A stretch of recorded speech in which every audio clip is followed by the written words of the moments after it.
Good evening. We're going to call the meeting to order for the July 5 Walker Planning Commission. First item on the agenda is review the meeting minutes. We're looking for the June 7, 2023 meeting. Any comments, questions, motion? I make a motion to approve. Second. Motion by Tyler, supported by Dan, to approve the minutes from June 7. All those in favor indicate by saying aye. Aye. Those opposed, same sign.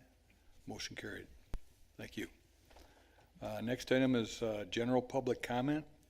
We've got 3 items on the agenda this evening, but if there's something you want to talk about other than those 3 items, this is an opportunity to come forward and share with us your thoughts. Seeing no takers, we'll move into the next item. It's case number 23-009, Homewood Suites. This was postponed from a meeting, the June 7 meeting, and we'll turn it over to Paula Preby, the city planner. We should take it off the table. Take it off the table? I make a motion that we take case number 23-009 off the table. Support. Okay, motion by Tyler, supported by Pat, to remove the project off the table. All those in favor indicate by saying aye. Aye. Aye. Those opposed, same sign. Motion carried. Thank you. Thanks. Now, Paula. Thank you, Chair. First, my apologies. The copy of my report that made it into your packet is not the updated one, which I learned today. So I have a couple of copies, and the one on the screen is the updated version. There's just a few additions for the board. This project was before you last month. It was tabled to give time for a few things to happen, primarily a meeting between some of the key stakeholders. So this took place on June 27th and included representatives from the city, the planning commission, the applicant for the hotel project specifically, the developer behind the broader PUD project, the Walkerview PUD, and representatives from the Michigan State Police, who are an adjacent neighbor, and there were some concerns there.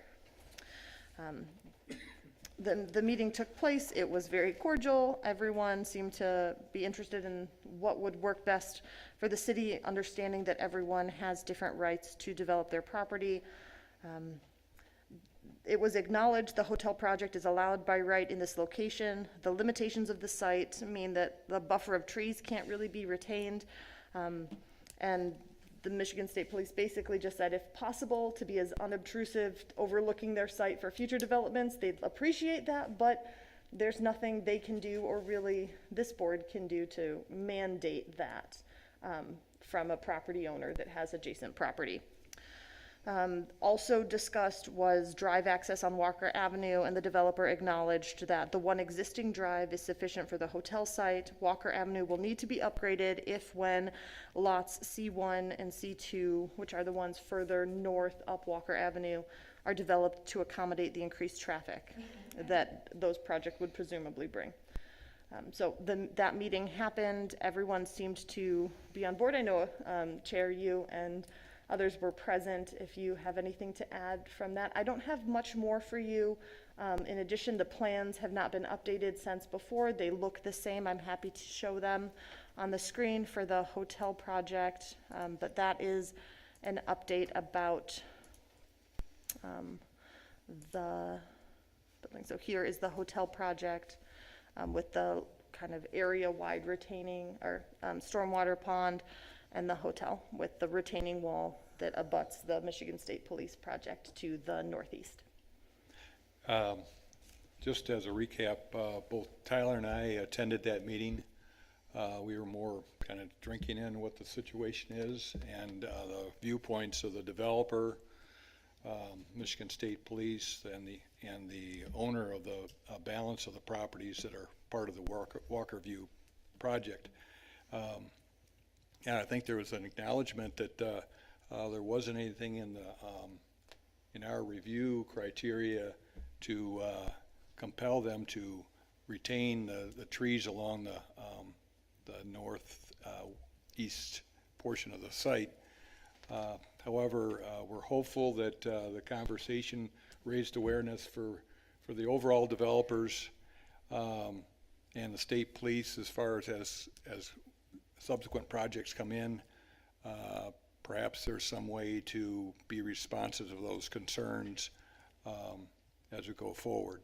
So it's maybe baked into the way the plan is laid out rather than after the fact. Yeah. Is there anything else you wanted to add, Paula? I have nothing to add at this time. Okay, thank you. Scott Connors, city engineer, any comments on this project? No, I wasn't in the meeting that was held, and I have a report from the last meeting. I would just let that stand. Okay, all right. The applicant, anything you want to offer at this point? No, I'm just waiting for the approvals. Okay. All right. I have to admit, I can't recall whether, did we close the public hearing Yes. at the last meeting? Okay. Well, the public hearing's been closed. However, if there's someone here that has a question about this project, we'll provide you an opportunity to speak if you'd like. Okay, all right, that's fair. And, okay, for our deliberations here,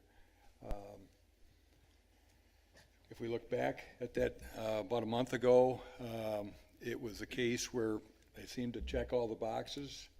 And when it came to light that there was some concern by the state police, we debated that, talked about that, and I think we came to the conclusion we just didn't have anything to do at the time to be able to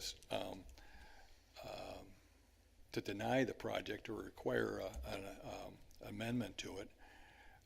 But we had asked the developer if he'd consent to tabling the action, so there will be an opportunity for a conversation thereafter, and as Paula reported, that took place. And now it's back in our court again in terms of the project for the hotel. Obviously, last month, we had a lot of concerns about things we really didn't know about. We didn't have the state police chime in. But you two, having been at that meeting, thank you for attending. A lot of those concerns, I guess, not completely, but have been quelled for the most part. You guys feel comfortable with it now? More comfortable than we did a month ago? Oh, yeah. Yeah. Yeah. Oh, yeah. Okay, any other comments, questions, motion? Mr. Chair, I'll make a motion for case number 23-009, 2365 Northridge Drive Northwest. Based on the application material provided, I make a motion to approve the final area site plan for the new 20,877 square foot, 4-story, 103-room hotel and its associated parking lot and site improvements at 2365 Northridge Drive Northwest, subject to the following conditions and based on the findings of fact noted below. Condition number 1, the applicant shall address all items outlined in the city engineer's report dated May 30th, 2023. Number 2, the applicant shall provide 3 sealed sets of civil engineering plans incorporating the recommended conditions of the Community Development Department prior to the issuance of building or stormwater permits.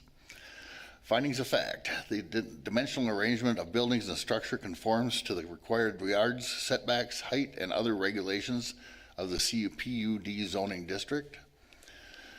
The proposed buildings and structures have a compatible relationship to the site terrain, landscaping, open space, and other structures existing and proposed. Proper site drainage will be provided so that removal of the surface water will not adversely affect regulated natural areas, neighboring properties, or the public storm drainage system.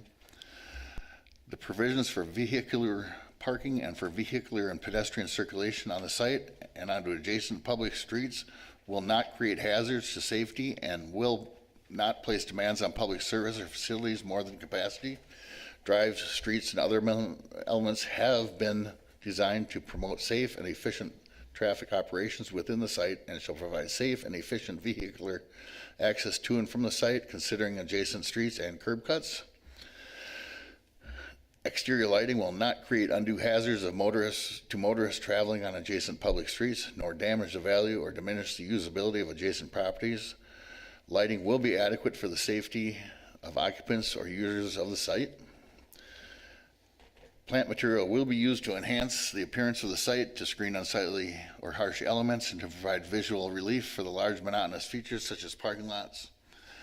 Landscaping buffers will be preserved or provided to ensure that proposed uses will be adequately buffered from one another and from surrounding public and private property in compliance with the requirements of Section 94-344. All buildings and structures will be arranged to permit sufficient access to emergency vehicles. Okay, motion by Tyler. Is there support? Support. Support by Dan.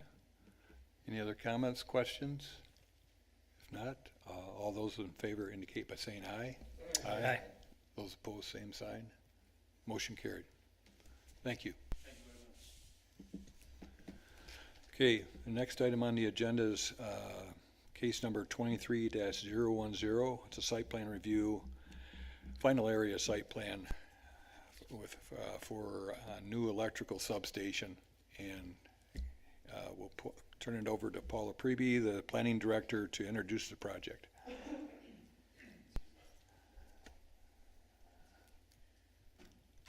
Thank you, Chair.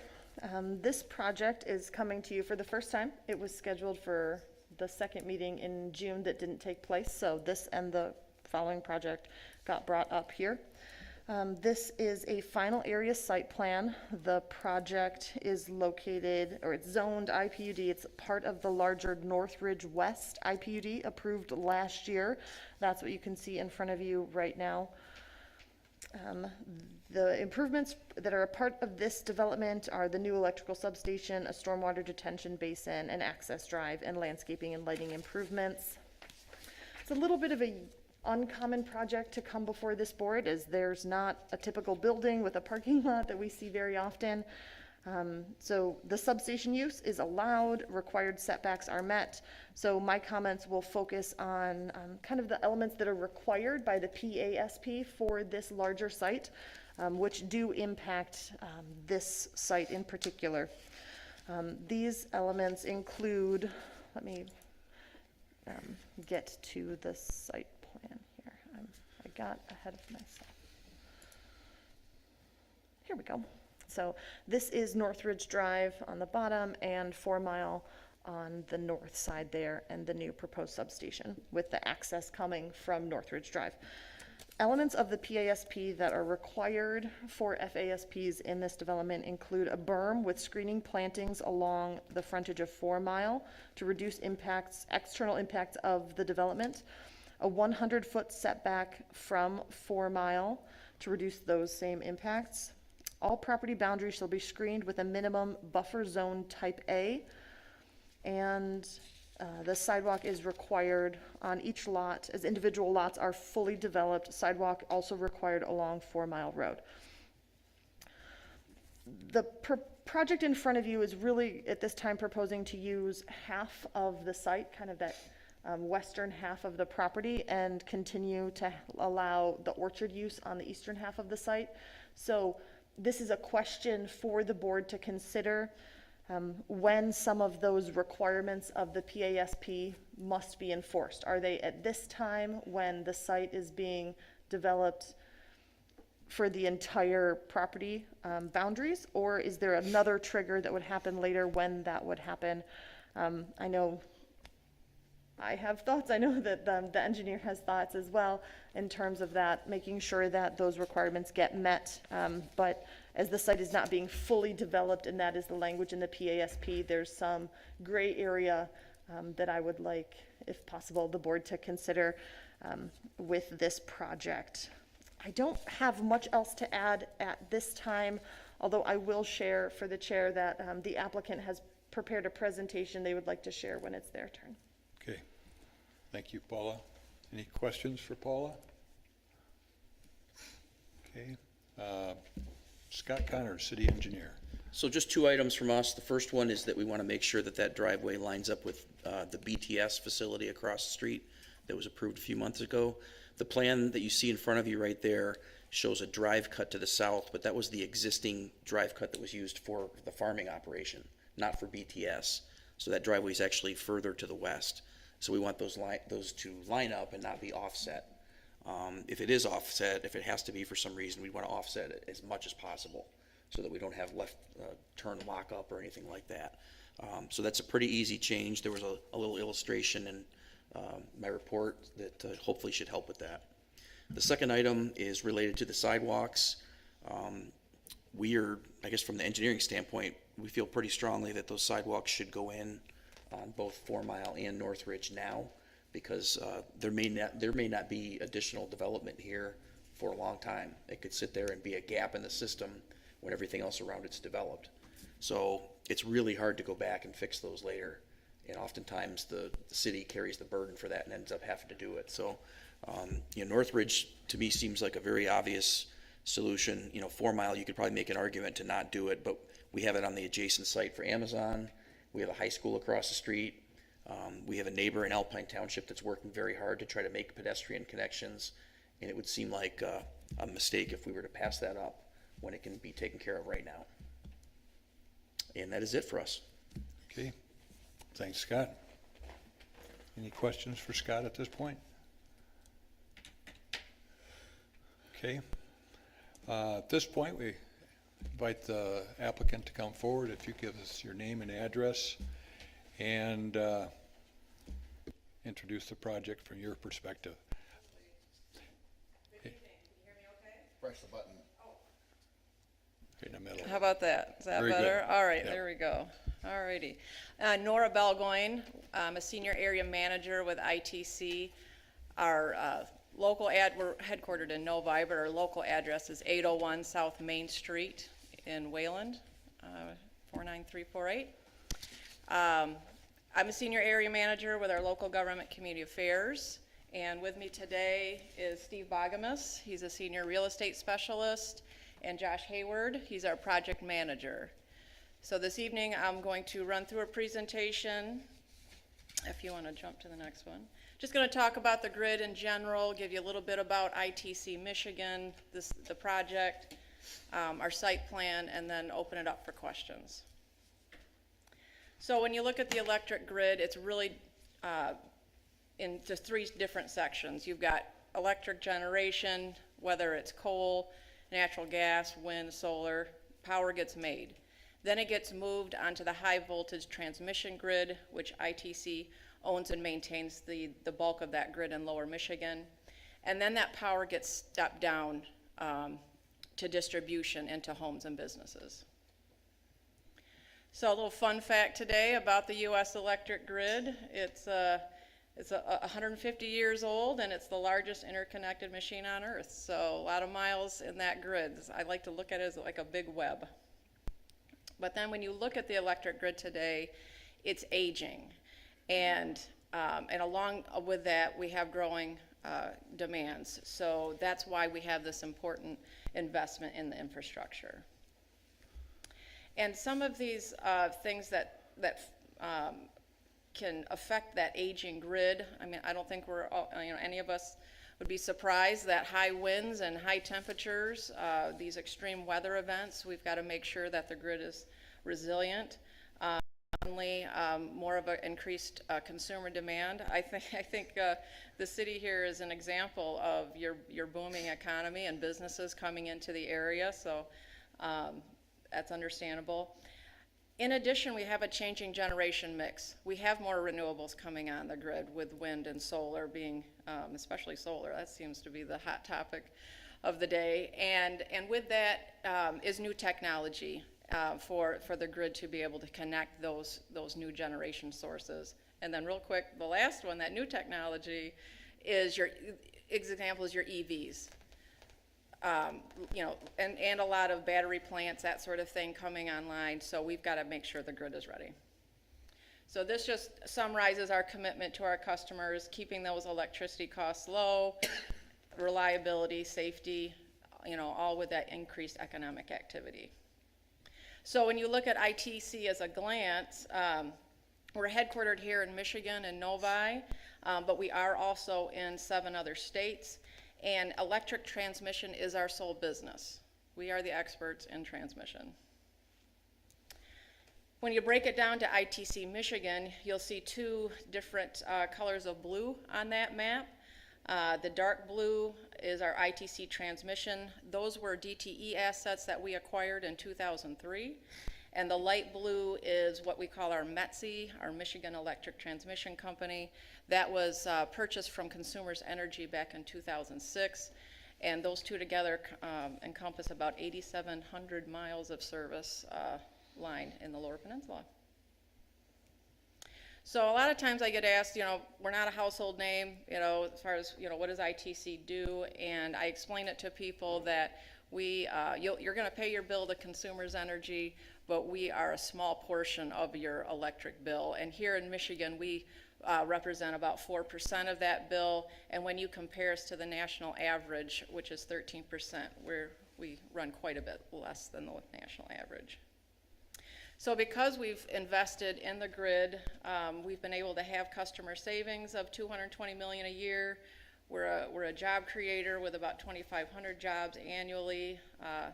We've got lots of trucks rolling around in the state where we're generating $240 million a year in local spending, and certainly we're a taxpayer, and that comes in around $49 million. And this overall vision for ITC, this greater grid to greener future, really talks about that investment in the grid along with these new renewables coming on. So a fun part of my job is the philanthropy and community engagement side of things. You can see a list here of entities that we engage with to give back to the community. And just some highlights, we are regular members of economic development organizations throughout the state. Here's some examples of some local organizations, as well as some sponsorships. We love to support the city of Walker. We've been doing that for many years. And then I'll just call out the Safe Haven Ministries. If you didn't know, Safe Haven is one of 2 domestic violence shelters in the greater Grand Rapids area. Which that surprised me when we did some charitable giving. I was surprised that there was only 2. So that's a great organization. So jumping into the substation itself, this is a critical component of transmission infrastructure. Power may pass through several substations. Sometimes people get confused to say, oh, is this substation just serving this area? And if you think back to that first visual, it's like this big web of, they all kind of move between each other, and we're able to take outages because we have backups at certain substations, and so we have to have that reliability in place. And this particular one is called a switching station. There is no transformer at this particular station. It's a smaller one. This gives you a look at what the cycle is as far as siting a particular piece of infrastructure, and this can be years in the making. Scott and Paula know we've been meeting with them. Gosh, Scott, what do you think? It's been a couple of years since we started, this is nothing that's a fast process. And right now we've made it through the planning and engineering phase. We're in the siting phase, so and then we'll move on to construction and have it energized.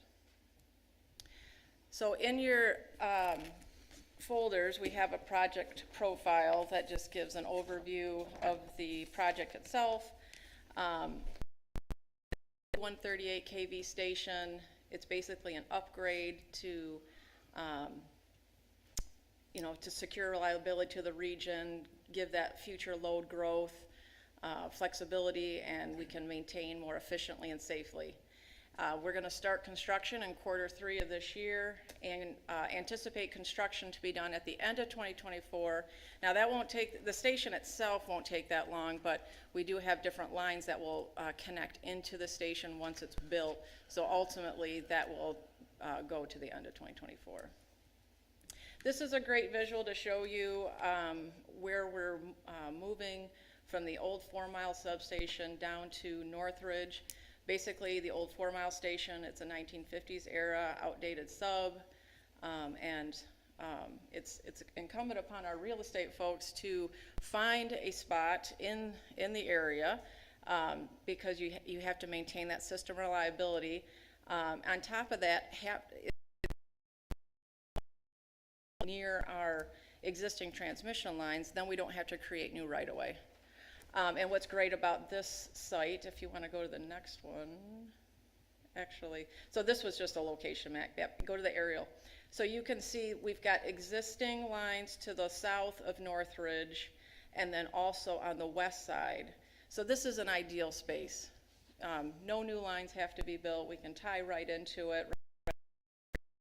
You know, being in this orchard area, you know, we try to have that least impact of any residents or businesses, and this particular spot came together nicely.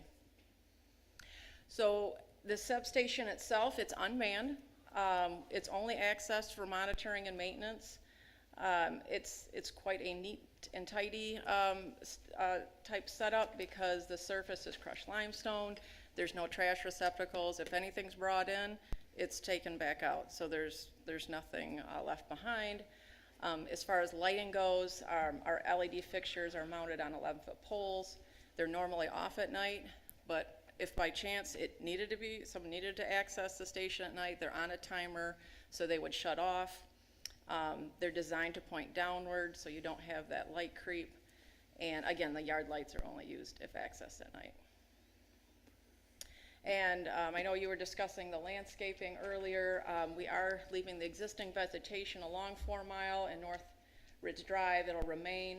And then as the buffer zone requirements that were mentioned, and we work around those to make sure they're not going to affect the lines coming in, because, for example, we can't plant vegetation underneath the lines for obvious reasons. So,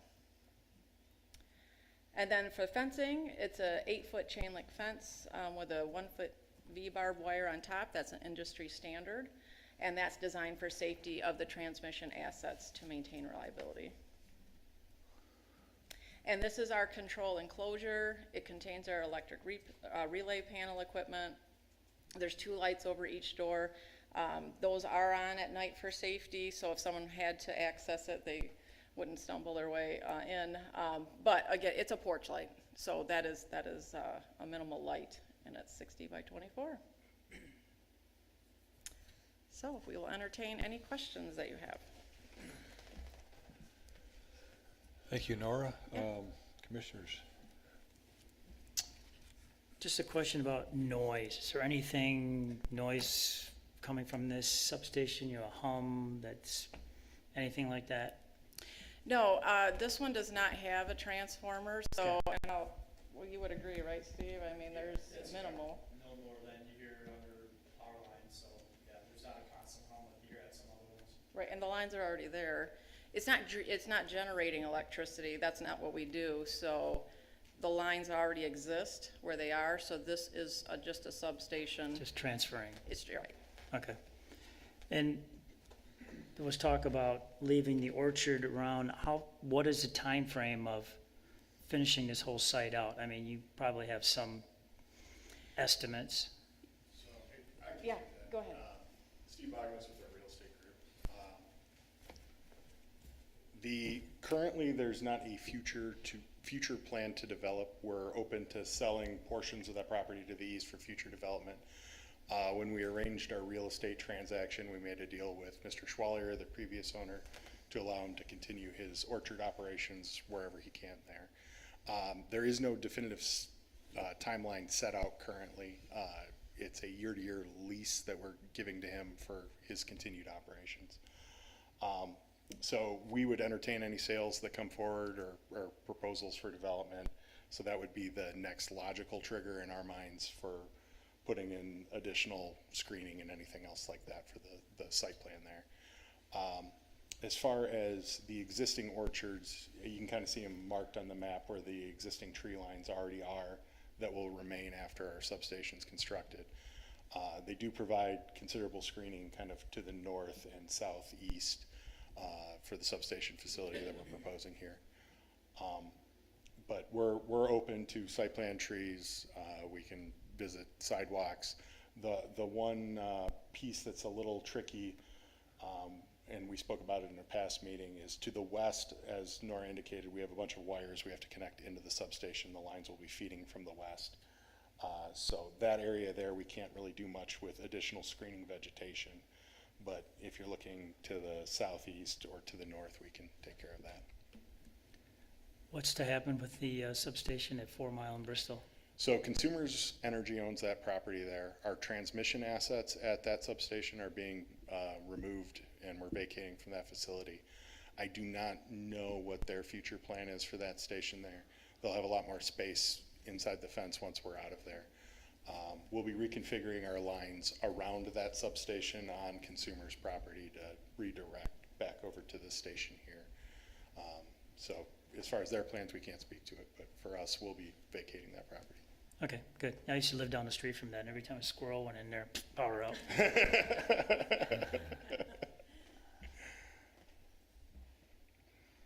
Okay, any other comments, questions?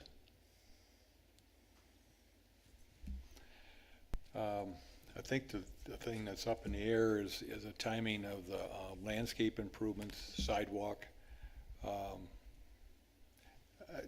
Scott, I'm curious, the detention pond that's going in, is that size for the entire property, or is that just for the developed portion?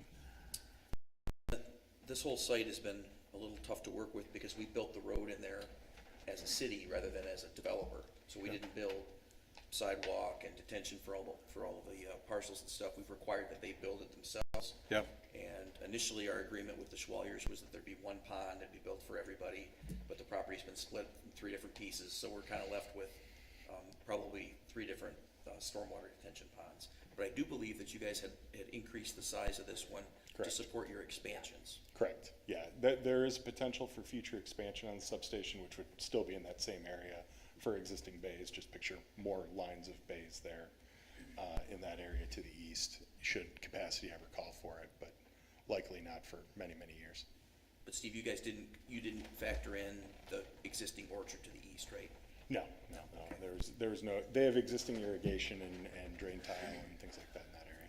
So there would likely be another pond there someday if that was to ever sell. Okay.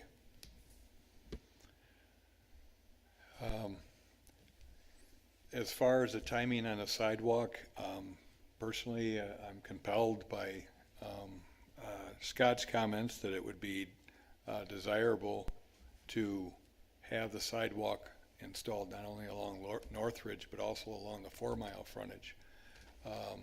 Given the uncertainty as far as the timing of the eastern half of the site, I think our needs for non-motorized connections along through there are important.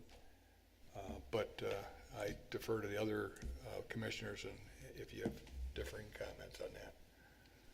Yeah, I'd state a little stronger. Rarely have we waived the requirement for sidewalk when it's last developed. And I would, in fact, I can't remember the last time. We've been real sticklers on it because, yeah, we'll do it in the future. Might never happen. So I will vote for this, but I will want sidewalk and development. That's period. It's just our policy, and if we start waiving it, we have no idea how soon this will be developed. You can't tell us how soon this will be developed. We don't know offhand. So if we don't require it now, One piece of flexibility we can help with is that the sidewalk doesn't necessarily have to fit right where our street template would say it has to go. We can be flexible about location, height.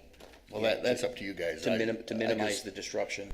Yeah, that's fine, as long as it gets done. Other than that, the site's, everything else, what's to argue about, so. Anybody else? Okay. Excellent. Thank you. All right. Appreciate your time. At this point, if there's no other conversation, entertain a motion on the project at hand. Chair, I make a motion for case 23-010, 3483 Northridge Drive Northwest, ITC Substation. Based on the application material provided, I make a motion to approve the final area site plan for a new electrical substation along the access drive and site improvements at 3483 Northridge Drive Northwest, subject to the following conditions and based on the findings of fact noted below. Conditions of the site plan review approval. The applicant shall address all the items outlined on the city engineer's report dated June 15, 2023. The applicant shall provide 3 sealed sets of civil engineering plans incorporating the recommended conditions to the Community Development Department prior to the issuance of a building or stormwater permits. Additional conditions. Anybody have anything other than should we, your engineering states about the sidewalks, so we don't have to cover that again? I don't think so. Okay, good.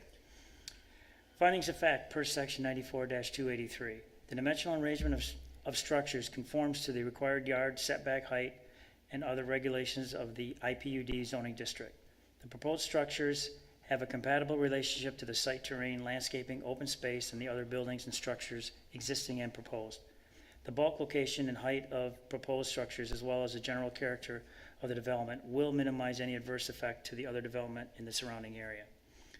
Proper size drainage will be provided so that removal of surface waters will not adversely affect regulated natural areas, neighboring properties, or the public storm drainage system. Drive, streets, and other elements have been designed to promote safe and efficient traffic operations within the site and shall provide safe and efficient vehicular access to and from the site, considering adjacent streets and curb cuts. Pedestrian access has been provided between major activity areas and employment centers. Exterior lighting will not create undue hazards to motorists traveling on adjacent public streets, nor damage the value or diminish the usability of adjacent properties. Lighting will be adequate for the safety of occupants or users of the site. Plant material will be used to enhance the appearance of the site to screen unsightly or harsh elements. Landscape buffers will be preserved or provided to ensure that proposed uses will be adequately buffered from one another and from surrounding public and private property in compliance with the requirements of section 94-344. All buildings and structures will be arranged to permit sufficient access to emergency vehicles. Okay, thank you. Motion by Pat, is there support? Support. Support by Joe. Any other comments? There being none, all those in favor indicate by saying aye. Aye.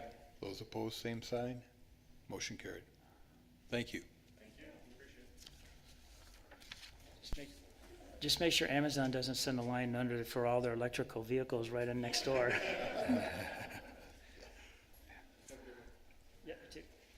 Okay, the next item is case number 23-011, and it's a site plan review for a commercial building renovation and expansion.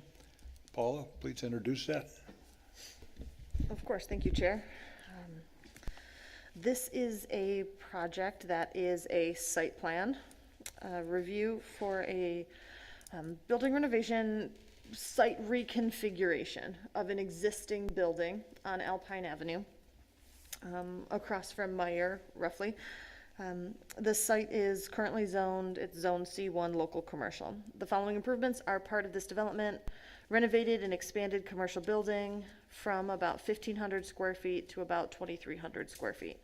Reconfigured 15-space paved parking lot, dumpster enclosure, landscape and lighting improvements, and cross-access easements to facilitate movement around the area.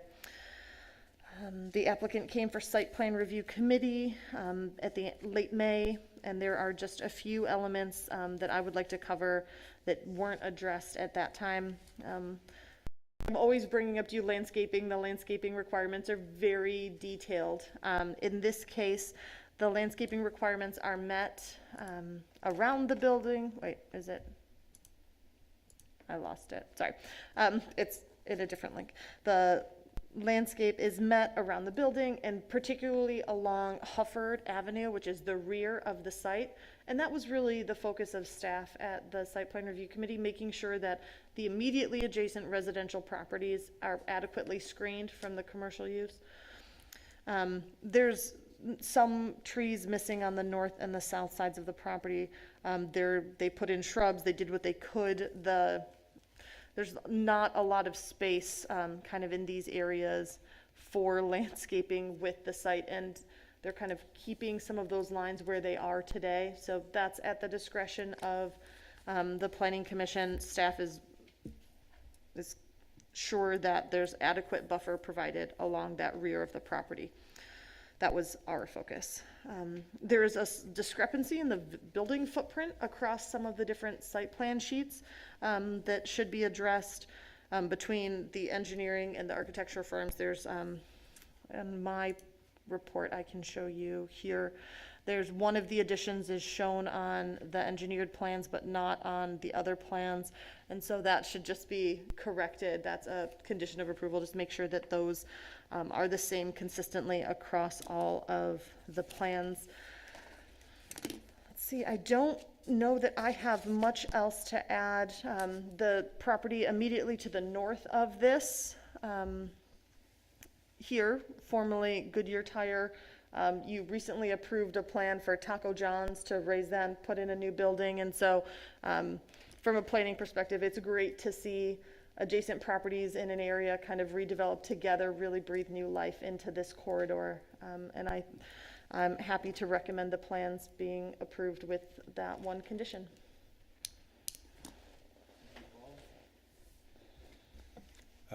Any questions for Paul at this point?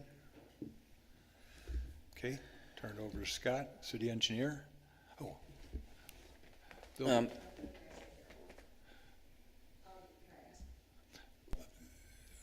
We'll have time, this is not a public hearing, but we will set aside time to be able to hear comments from neighbors. Thank you. Scott? Very quickly from me, not much. There is a note on the sidewalk along Hartley. Right there, you can see it that says stones.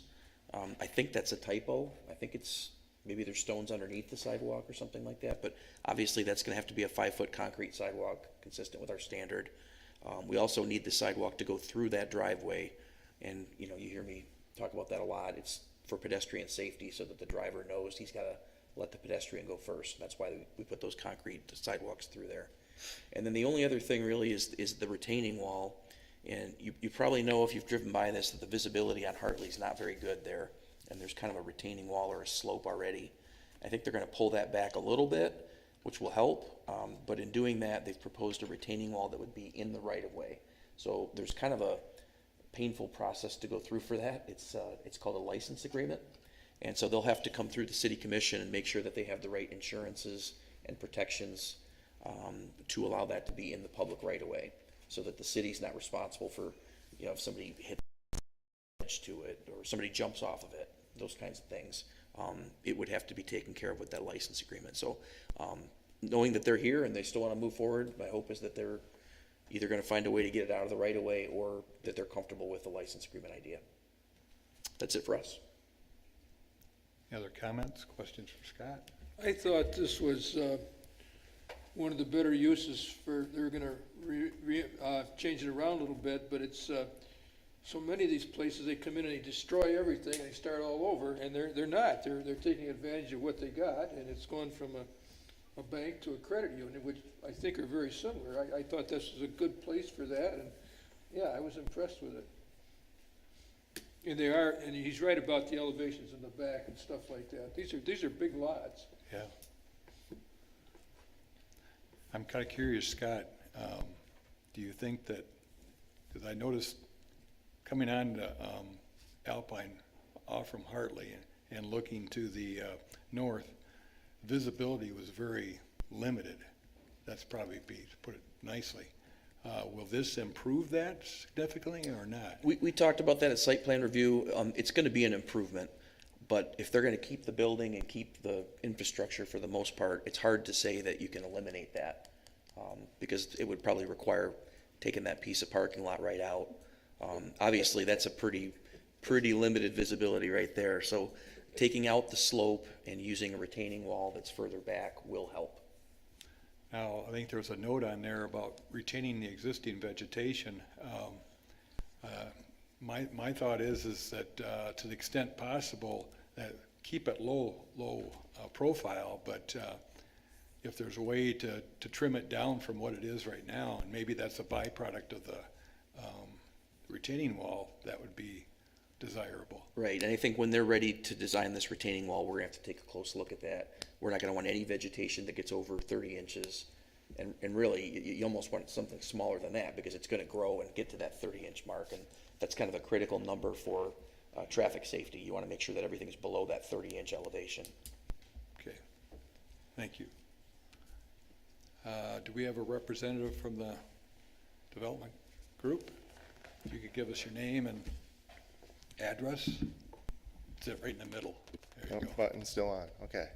Mike Hoffman, I'm the Director of Architecture and Design for Intersect Studio, 155 West Michigan Avenue, Suite 1508, Kalamazoo, Michigan, 49007.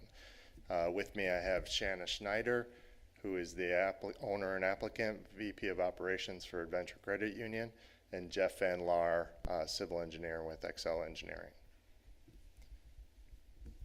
So just to address a few things. First, Mr. Taylor, you hit it right on the head. Adventure Credit Union, as everyone thinks the most sustainable thing to do is reuse a building as much as possible. And that was the attempt here, to reuse the building and the site. We reconfigured the back to allow for 2 ITM machines, where previously there was a drive-through canopy with a building mounted ATM and then the drive-through lanes. We've taken that space over as part of the building, so really the envelope remains the same with the addition of a couple entries, one at the west and one at the east. So we're taking advantage of the parking area to allow people to come from both directions into the building. As far as the footprint, the at about 4 feet. The building has wrapped around with an existing kind of overhang. That's what's showing on the site plan. That is why they look different, but they are actually the same footprint. With respect to the stones, that is actually on the topography, the existing topography. There are currently stones there, and that text is just reading through onto the sidewalk. It will be a 5-foot concrete sidewalk, and that concrete sidewalk will go across that what's existing asphalt curb cut on the east side there. We did eliminate the second curb cut that was along Hartley, so that we really kind of cleaned up traffic flow on the site. Putting in the sidewalk along Hartley does create some challenges, both with the grade and with the site conditions to allow traffic to flow around the building as it currently does. That is why the retaining wall is in the right of way. We're trying to get up close and maintain the existing curbs on that site, and allow room for that sidewalk to get in. And so when you put the retaining wall and the sidewalk, there really is very little room for vegetation. And we left a little bit at the top of the retaining wall between the existing curb and the retaining wall so that we could put some shrubs up there, but that would be a higher point as you come down Hartley. The intention at Alpine is to keep the vegetation low on the hill, that's any part of the hill that's left after putting in the retaining wall. So we did push as many trees. That east curb cut on Hartley is about directly across from the first residence in that area. And we tried to push all the trees back and kind of shield the residents from the commercial part of Alpine development. Other than that, I can answer any questions you may have.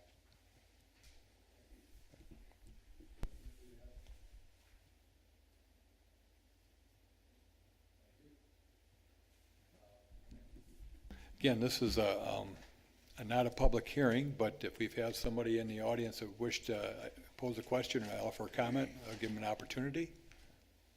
If you could come forward and give us your name and address and share with us your thoughts.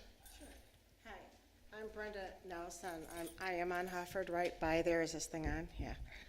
And so my concern with this is the how you're going to landscape it on Hofford, because that's where the residential center is, not Hartley. Hartley, there's no traffic on it really. I mean, you don't really get traffic.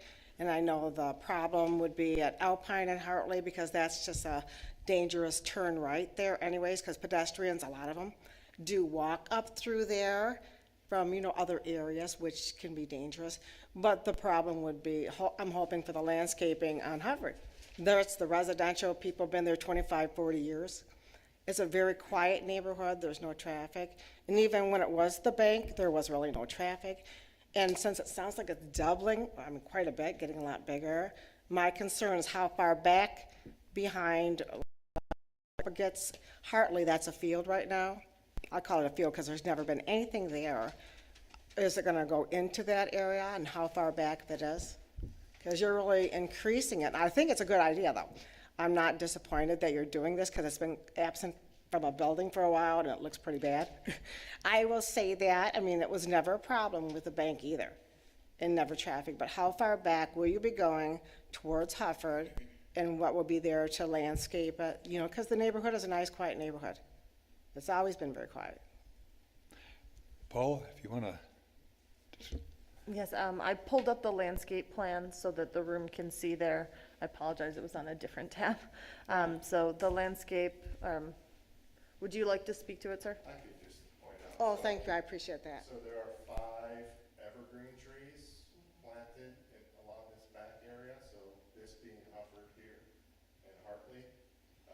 And the existing edge of the parking lot is right in this area.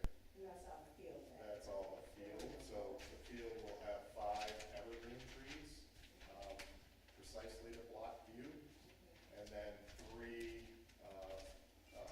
regular deciduous trees, maples, and then some low bushes to fill in the gaps.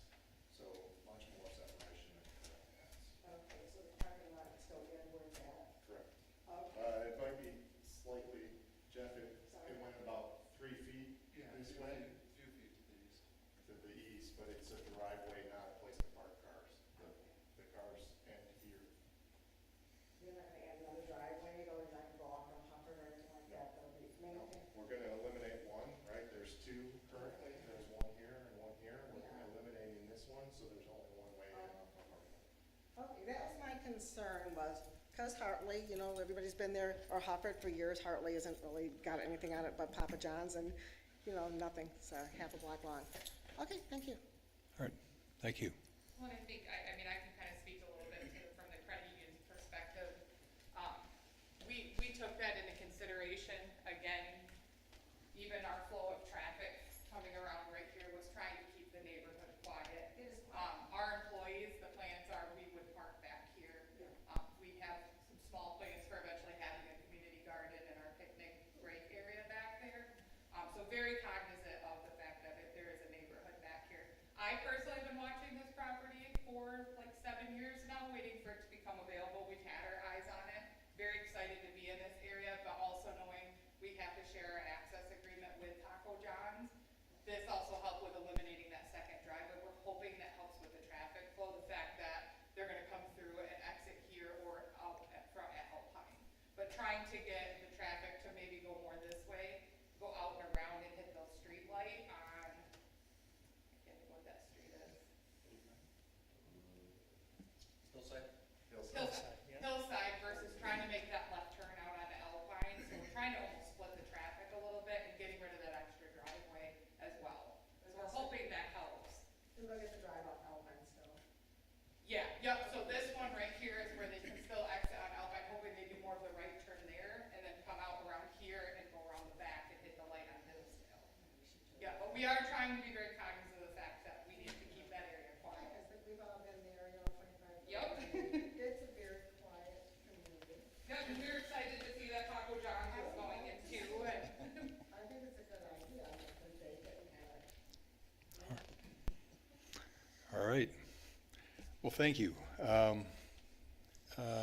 Commissioners, as we look at the project, we've got a recommendation from staff. Any comments or a motion?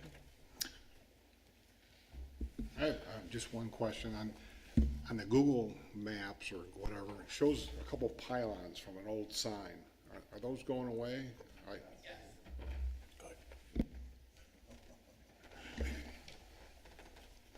Mr. Chair, case number 23-001, 2500 Alpine Avenue Northwest, Adventure Credit Union.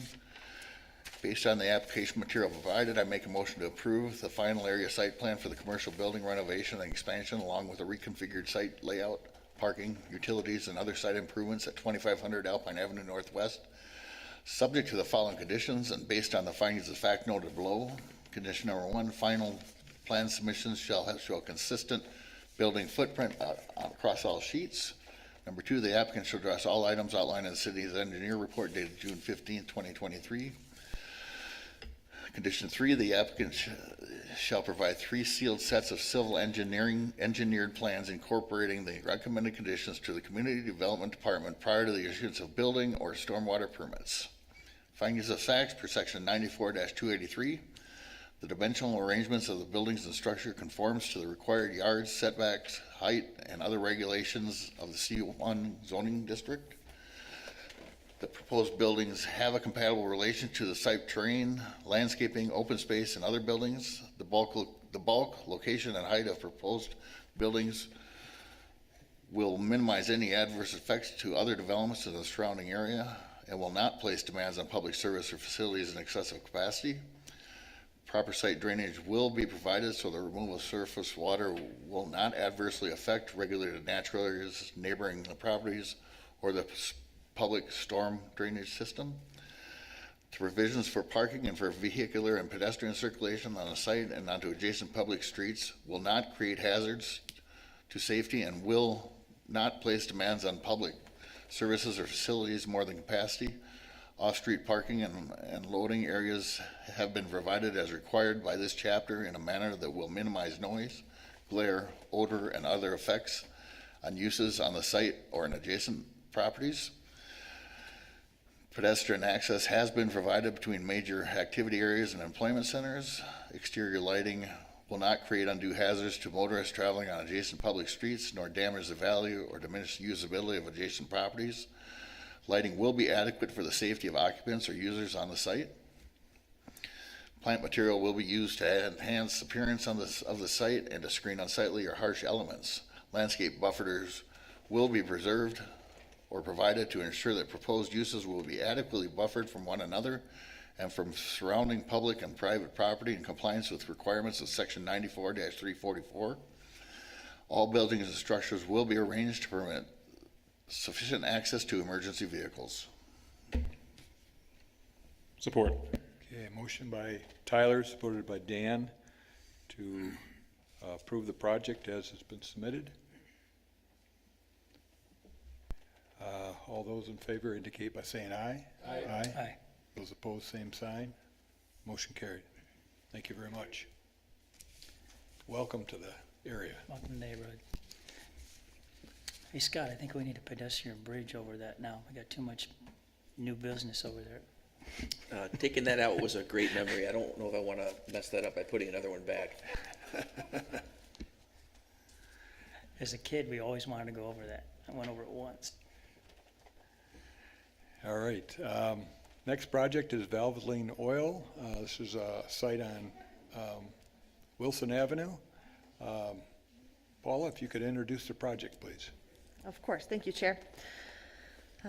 This is the first time you're seeing this project. It was scheduled to come in on this meeting. We've reached that part of the meeting.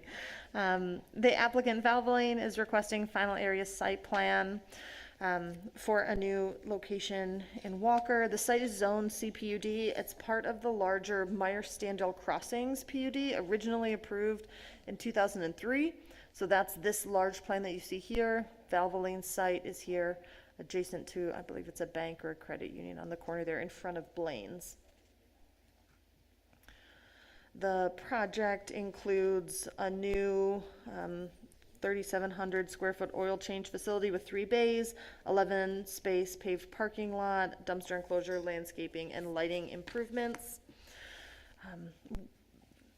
The team from Valvoline was very well prepared. They asked lots of questions. They provided very detailed plans. They came to site plan review, addressed all of the comments from the planning and zoning folks at that meeting. The use is allowed in the CPUD. The plans as submitted meet the zoning ordinance requirements for setbacks, parking, pedestrian connectivity, lighting, and landscaping. The one note I had was about PUD benefits being on the plan here. There is a note about PUD benefits. It's a little hard to understand. It's mostly the only PUD benefit being requested is about signage. That note is hard to read and comprehend. The signage as shown in the packet is very clear, and so staff is comfortable with that. And so otherwise, I would say thank you to the team from Valvoline for meeting all of the requirements of our ordinance as I review it, and I'm happy to recommend the plan to move forward. Thank you, Paula. Any comments or questions for Paula at this point? Okay, we'll turn it over to City Engineer Scott Connors. Very similar for me. The Valvoline design team did quite a bit of work up front. Usually when we see an out-of-town plan come through, it means trouble because they haven't been to the site or they haven't spent enough time there. These guys put the time in and flew here. I think Robin Peck came from Kentucky and Ryan Scott, the engineer, came from Georgia, I believe. And it makes a big difference if they could show up at site plan review and get some institutional knowledge and put it on the plans. So this is the first gold star of the year. Any comments or questions for Scott?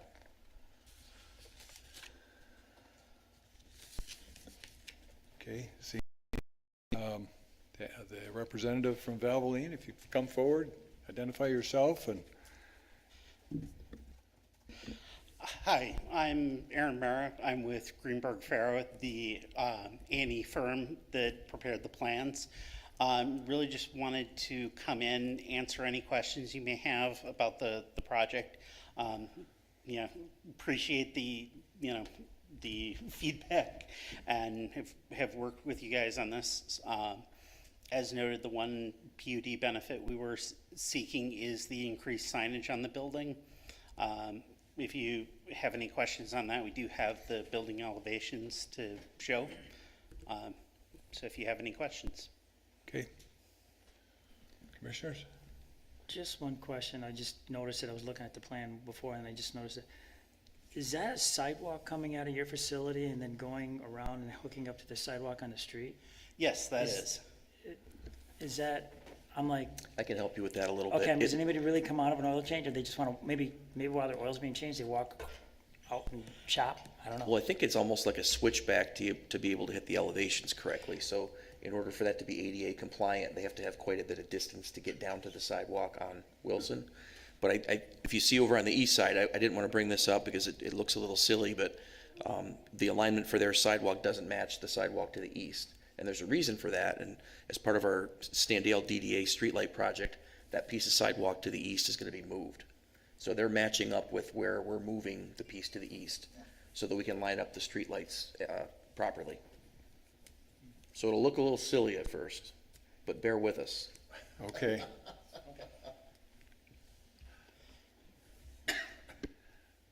Any other comments, questions?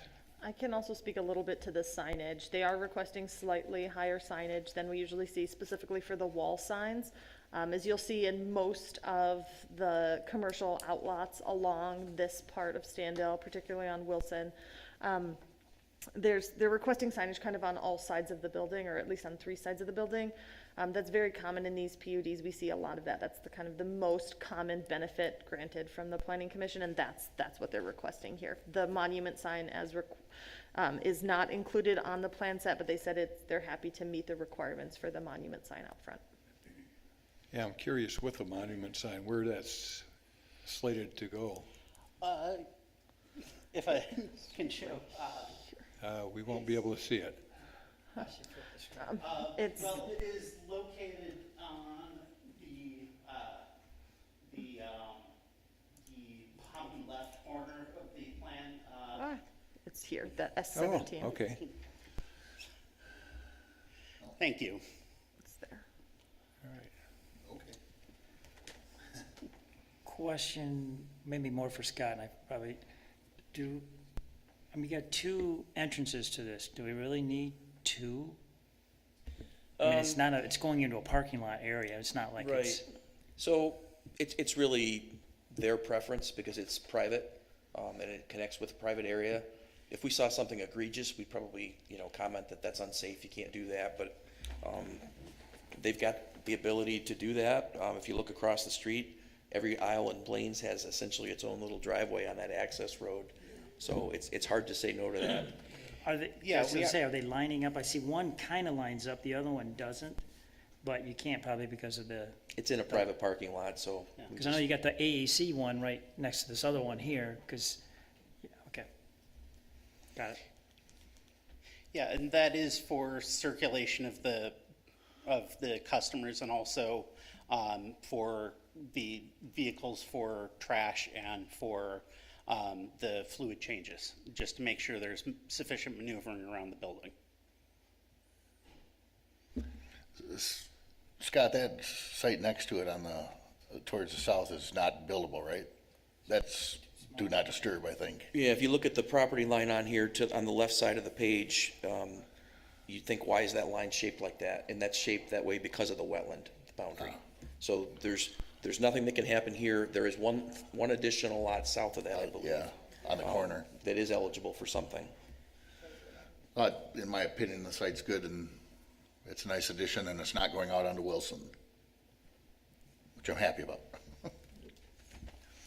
Now, this is not set up for a public hearing, but if there's someone in the audience that has any questions about this? Nope? Okay, all right. Everything goes. Is there a motion at hand? Chair, I can make a motion. Case number 23-012, 153 Wilson Avenue Northwest for Valvoline. Based on the applicant material provided, I make a motion to approve the final area site plan for a new 3776 square foot, 3-bay oil change facility along with utilities, parking, landscaping, and other site improvements at 153 Wilson Avenue Northwest, subject to the following conditions and based on the findings and facts noted below. Findings of fact. The dimensional arrangement of buildings and structure conforms to the required yard setbacks, height, and other applicable bulk and placement regulations of the CPUD zoning district. The proposed buildings have a compatible relationship to the site terrain, landscaping, open space, and the other buildings. The general character of the development will not minimize any adverse effect to the other development in the surrounding area and will not place demands on the public services in excess of capacity. Proper site drainage will be provided so that removal of surface waters will not be adversely affected regulated natural areas, neighboring properties, or the public storm drainage system.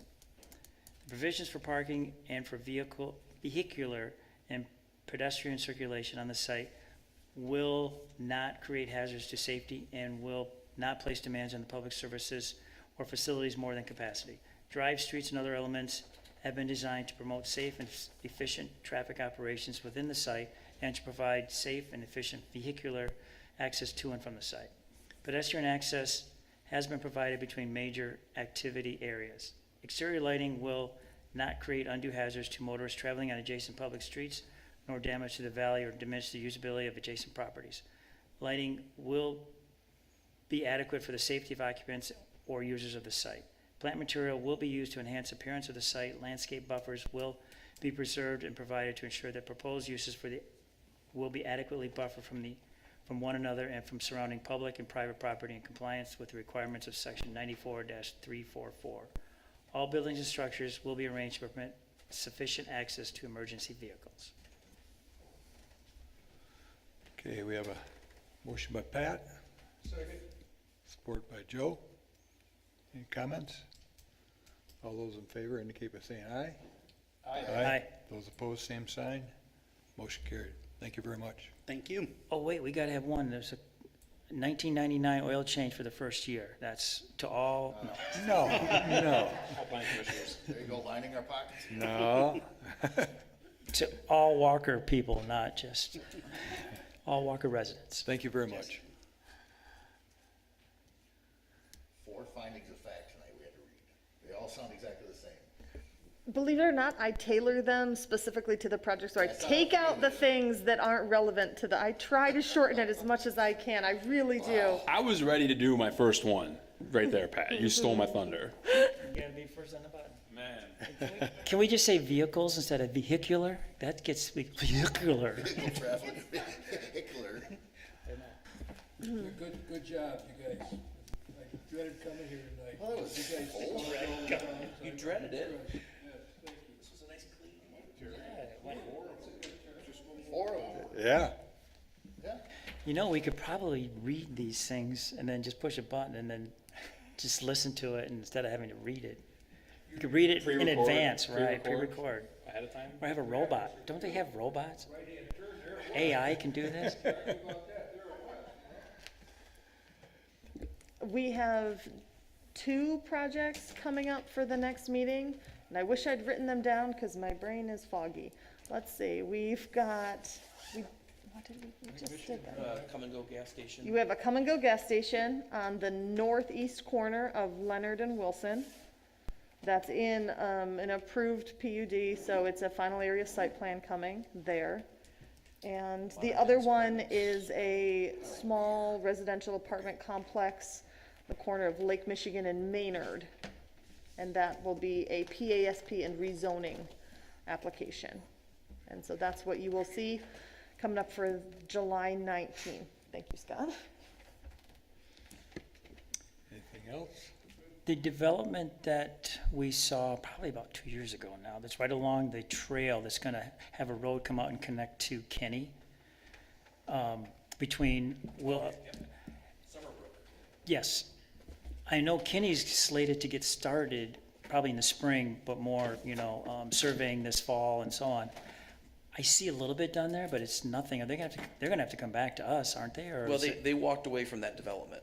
Oh, they did, okay. They still own it, but they've said, hey, we can't do this. After the fact, there were some wetlands discovered that were bigger than they had said on the plan. And so when they got an actual wetlands determination, when they talked to the state, they discovered that they had to work around it. And so they kind of stepped back, and we said, you can't just walk away from this. You've destroyed this place. And so they did come in with a new grading plan to just kind of level everything out, clean it up and seed it, and then they'll have to start over again. Because I was wondering if we do, redo Kenny, that'd be a perfect time to get that road out there, but. Well, we've taken their elevations into consideration on our plan, because that's a hard road to design out there because of the ditches. So we're trying to figure out how we can get the stormwater to work with eliminating some of the problems that are out there now, and it's gonna be a little bit of this going down the road to make that work. Last comment, hopefully. We're all redoing, Lake Michigan Drive in Standale with the lighting and everything else. Has there been any talk? I know we have really no, on Lake Michigan Drive, because it's a highway. I mean, we would have it's in the state of Michigan, but is there any talk of doing anything with that street as far as, because we talked about maybe having parking on one of the lanes and just have 2 lanes and a center lane and just kind of slowing the traffic down? Nothing we can do, right? There's almost zero talk. Okay. It's more about fighting to retain the lower speed limit. It's probably where we're putting our energy. The DDA has talked about doing a mid-block crossing down in the valley, I'll call it, in front of Riverbend Auto, where it kind of goes down, and all the drainage from Tallman Creek runs through there. So there's been talk about that, but I'm not sure how serious the talk's been. We need a roundabout at Cummings. We just put a brand new signal in. Okay, we'll put it at Kenny then. We'll put a roundabout right there. We are putting one new roundabout in the city at Center Drive, Yes, no, I know. but I'm not sure we're ready for too many more. Well, and the light at the new Lincoln Lawns will, that'll, or whatever, the Lincoln Country Club, that'll slow Right? things down. I think that too. installation started today, actually, with some of the footings and stuff. Okay. I took a walk through all the houses last night, actually. I walked through they're moving along. I mean, they've got a lot of housing up. They got the Main Street up, they got fire hydrants in. They still have like 6 fire hydrants laying on the ground out there they gotta put in, but it's We're coming hoping along. that main road should be paved in the next couple weeks. We want it to get done so that we can accept it as public, because every time that they drive down a half-built road, it damages the sub base and the gravel, and we just wanted this thing to be done so that we can accept it and maintain it and take care of it.